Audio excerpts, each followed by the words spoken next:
রাজধানীর মানিক মিয়া এভিনিউতে জুলাই গণঅভ্যুত্থান দিবস উপলক্ষে আয়োজিত অনুষ্ঠানে গ্যাস ভর্তি বেলুন বিস্ফোরণে অন্তত 10 জন আহত হয়েছেন। মঙ্গলবার দুপুরে এই দুর্ঘটনা ঘটে।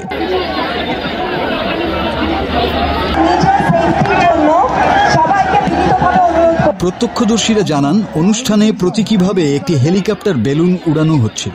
গত বছরের এই দিনে দুপুর 2:25 তৎকালীন প্রধানমন্ত্রী শেখ হাসিনা হেলিকপ্টারে করে দেশ ত্যাগ করেন। সেই ঘটনাকে স্মরণীয় করে রাখতে প্রতীকী বেলুনটি উড়ানো হয়। বেলুনটিতে থাকা গ্যাস বিস্ফোরণের কারণেই এই দুর্ঘটনা ঘটে। আহতদের তাৎক্ষণিকভাবে রাজধানীর জাতীয় বার্ন ও প্লাস্টিক সার্জারি ইনস্টিটিউটে নেওয়া হয়। আহত 10 জনই প্রাথমিক চিকিৎসা শেষে হাসপাতাল ত্যাগ করেছেন।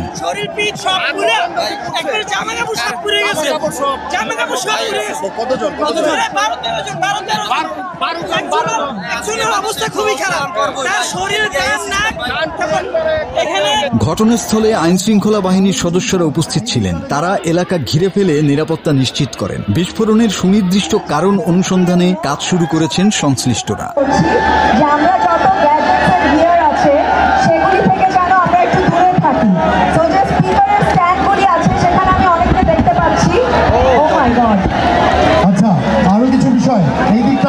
মাসুদ হাসান, বাংলা টিভি। নিশ্চয়ই এখানটায় আছেন ড্রোন পরিচালনায় যারা রয়েছে তাদেরকে রিকোয়েস্ট করছি।